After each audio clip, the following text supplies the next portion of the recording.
Bienvenidos a una nueva columna plebeya. Yo soy Teo Beutel y mi entrega de este mes se llama La Oclocracia de López. Allá por el año 2018, tras la victoria del presidente López Obrador, comenzó a circular en las redes sociales el concepto oclocracia. También, en esas mismas épocas, uno que otro columnista y organización de la sociedad civil usaban dicho concepto para evaluar la administración de López Obrador, 2 meses antes de que asumiera la presidencia. Pero, ¿qué es la oclocracia? En la filosofía política de la antigüedad, hablamos particularmente de Aristóteles y Polibio, se hablaba de 6 formas de gobierno. 3 virtuosas, monarquía o reino, aristocracia y república, o democracia, la forma virtuosa para Polibio. Y 3 formas corruptas, que derivan de las ya citadas, tiranía, oligarquía y oclocracia, o democracia, la forma corrupta para Aristóteles. Dependiendo del autor, varía el concepto entre democracia, gobierno del pueblo que responde exclusivamente a los intereses del pueblo y no del conjunto de la polis, de la categoría oclocracia, que designa el gobierno de la polis por las decisiones de las masas en el sentido despectivo que le otorgan los escritores reaccionarios, como bien dice Bobbio en la teoría de las formas de gobierno. Por ello es comprensible que, tras la aplastante victoria de AMLO, la sociología espontánea de las redes sociales y los columnistas de los diarios conservadores no hayan vacilado en etiquetar al futuro gobierno como oclocrático. La oclocracia de López, como la llaman los conservadores, tenía fundamento en el voto masivo nunca visto en este siglo.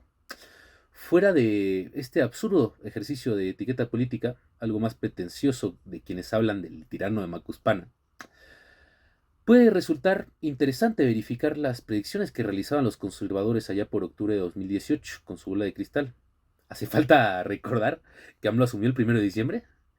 Ya pasada más de la mitad del sexenio, es posible analizar en qué medida el gobierno del presidente ha respondido a las decisiones de las masas o la muchedumbre, como decían aquellos. En primera instancia, y para recalcar lo absurdo y obsoleto de la etiqueta, quisiera aclarar que me parecería un abuso conceptual el hablar de los poco más de 30 millones que votaron por Morena en las presidenciales como una masa o muchedumbre.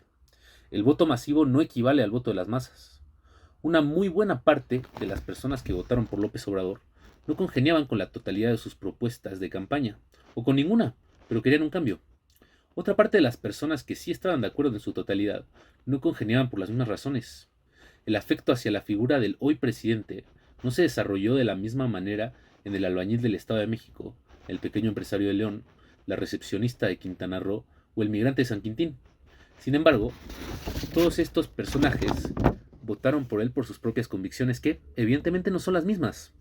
Las masas o las muchedumbres deben por definición ser homogéneas.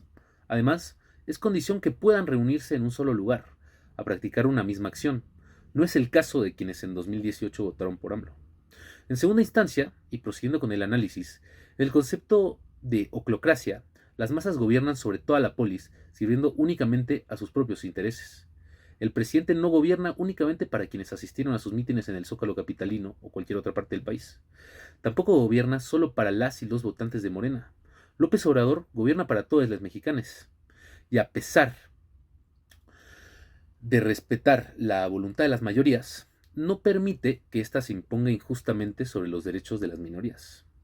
Por el bien de todos, primero los pobres, puede ser interpretado como un concepto democrático en el sentido de Aristóteles, del gobierno de los pobres para los pobres. Sin embargo, quienes así lo interpretan olvidan la primera mitad de la frase. Estamos hablando de una enseña profundamente republicana. Para que todos podamos vivir mejor, hay que atender prioritariamente a los sectores más vulnerables de la sociedad. Y no solamente en el discurso AMLO demuestra ser un hombre republicano. Juan Domingo Perón declaró que mejor que decir es hacer, mejor que prometer es realizar. Y no es falso decir que en la inmensa mayoría de sus actos AMLO demuestra gobernar para todas y todos, por medio de las instituciones. Sin ir más lejos, la consulta acerca de la revocación de mandato es otro acto profundamente republicano. Se le pregunta a todos los habitantes de la polis si el titular del Poder Ejecutivo debe continuar en su cargo.